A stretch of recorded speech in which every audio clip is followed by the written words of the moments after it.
The president of Iran died yesterday in a helicopter crash. Ibrahim Raisi's legacy of oppression in Iran earned him the name the Butcher of Tehran.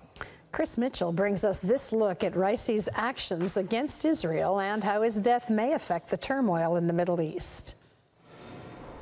Iran's supreme leader appointed first Vice President Mohammad Mokber as the country's acting president after Raisi's death. Iran's cabinet also announced they would continue the policies of Raisi. According to a TV state report, Raisi's helicopter crashed in bad weather after returning from inaugurating a dam in Iran's East Azerbaijan province. Iran's foreign minister also died in the crash.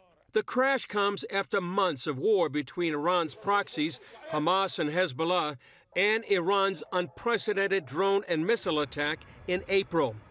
Raisi is known as the Butcher of Tehran for his involvement in sentencing thousands of political opponents to death in the 1980s after the Islamic Revolution. During his term as president, he suppressed massive protests against the regime and also oversaw Iran's nuclear program get closer to weapons-grade uranium than ever. And he was an implacable foe of Israel, but Israel is denying any involvement in his death.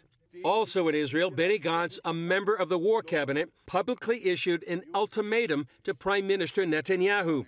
Gantz said his party would leave the government by June 8th, unless Netanyahu will launch a comprehensive plan for the day after the war with Hamas ends, including a governing body in Gaza with international and Palestinian personnel. Netanyahu fired back, saying Gantz's demands would mean an end to the war and defeat for Israel, abandoning the majority of the hostages and leaving Hamas in power and creating a Palestinian state. Amid the political turmoil, thousands gathered on Saturday night in Tel Aviv demanding new elections and Netanyahu's resignation. The IDF also announced they recovered the bodies of 4 Israelis murdered by Hamas. They also released video of former hostage 8-year-old Ella Eliakim while in Hamas captivity. The video, which is being released today for the first time, had intended to be used by Hamas for psychological terror.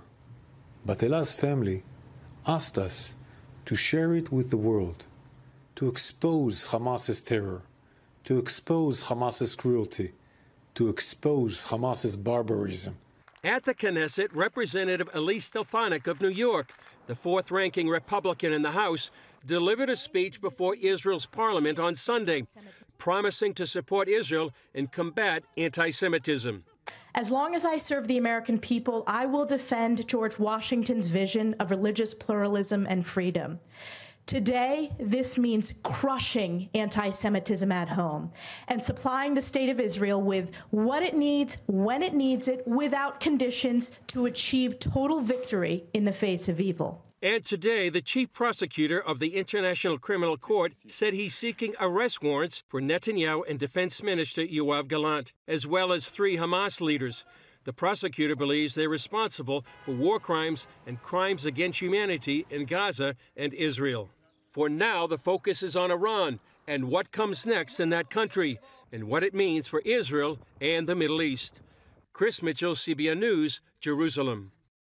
Pray for the people of Iran. May this be an opportunity for them to have liberty. He earned the nickname, the Butcher of Tehran, for his horror in the 1980s, but he could have easily earned that nickname last year, last week. There are continuing to have public execution of anyone who protests the current government in Iran, anyone who says we need a different form of government. And when you look at the horrors of living under that theocracy, where you can be beaten to death if you don't have your headscarf on right, let's pray for the people of Iran that they too could be free and they could leave this horrible ideology that calls for this kind of restriction and the attacks, continued attacks on Israel.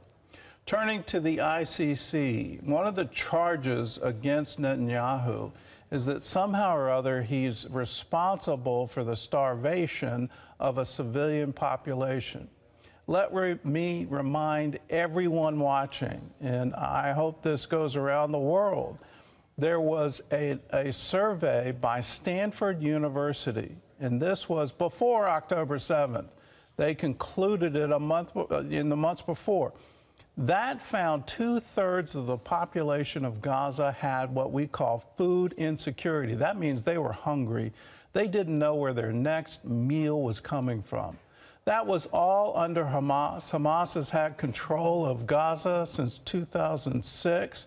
The IDF, there's no Israeli occupation. They've had more humanitarian donations from the EU than the United States. For such a small geographic area, with that kind of money, for there to be food insecurity shows you exactly what Hamas is doing.